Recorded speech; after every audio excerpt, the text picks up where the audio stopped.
अदालतले उहाँको मन्त्रीपद खाइदियो। अदालतले मन्त्रीपद खाइसकेपछि यतिखेर माओवादी केन्द्र अवैध हो, यसमा वैधानिकताहरू छैन, समयमा महाधिवेशन हुन सकेन, त्यसैले माओवादी केन्द्र खारेज हुनुपर्छ भनेर बहादुर राईले एउटा अभियान गर्नुहुन्छ।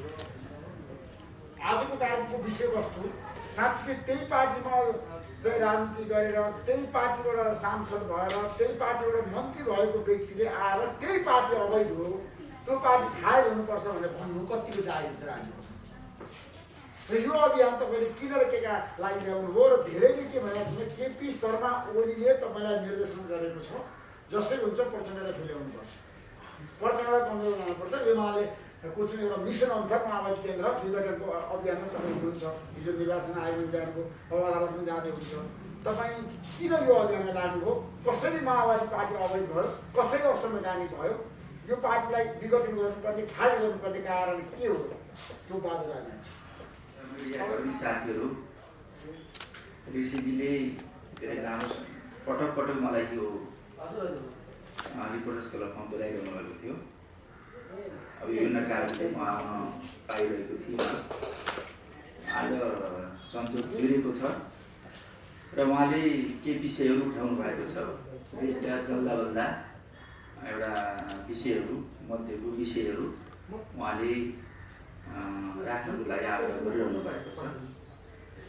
म त्यो तिनवटा विषयमा तपाईँहरूसँग आफ्नो विषयहरू प्रकाश गर्न चाहन्छु। सर्वप्रथम त माओवादी केन्द्र, नेपाल कम्युनिस्ट पार्टी माओवादी केन्द्र 10 वर्षको जनयुद्ध हुँदै, शान्ति प्रक्रिया हुँदै, विभिन्न उतार चढावहरू पार गर्दै र अन्ततः हामीहरूले गएको निर्वाचनभन्दा केही समय पहिलादेखि नै नेकपा एमालेसँग चुनावी तालमेल गरेर हामी चुनाव लड्यौँ र हामीले झन्डै 2/3 बहुमतको जनादेश प्राप्त गऱ्यौँ। सँगसँगै हामीले त्यसबाट उत्साहित भएर नेकपा माओवादी केन्द्र र नेकपा एमालेलाई हामीले पार्टी एकता गऱ्यौँ। हामीले पार्टी एकता समेत गऱ्यौँ। हामीले नेकपा एमालेलाई पनि हामीले छोडिदियौँ, हामी नेकपा माओवादी केन्द्रलाई पनि छोड्यौँ। त्यसलाई मिलाएर हामी नेपाल कम्युनिस्ट पार्टी नेकपा निर्माण गऱ्यौँ र सरकार चल्दै थियो, पार्टी चल्दै थियो। नेताहरूको स्वार्थको कारण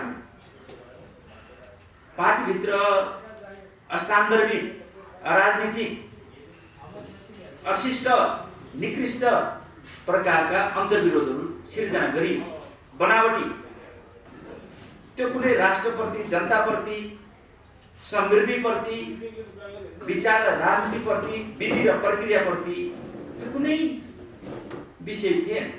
आफ्नो व्यक्तिगत स्वार्थ, पार्टी अध्यक्ष या प्रधानमन्त्री को हुने भन्ने प्रश्नमा लफडा भन्नुहोस्, विवाद, अनावश्यक विवाद सिर्जना गरियो। त्यो विवादले अन्ततः पार्टी विभाजनतिर गयो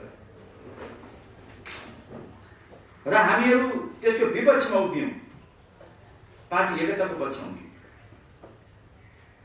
हामीसित 45 जना केन्द्रीय समितिमा पार्टी एकताको पक्षमा 13 जना स्थायी कमिटी सदस्य हामी थियौँ।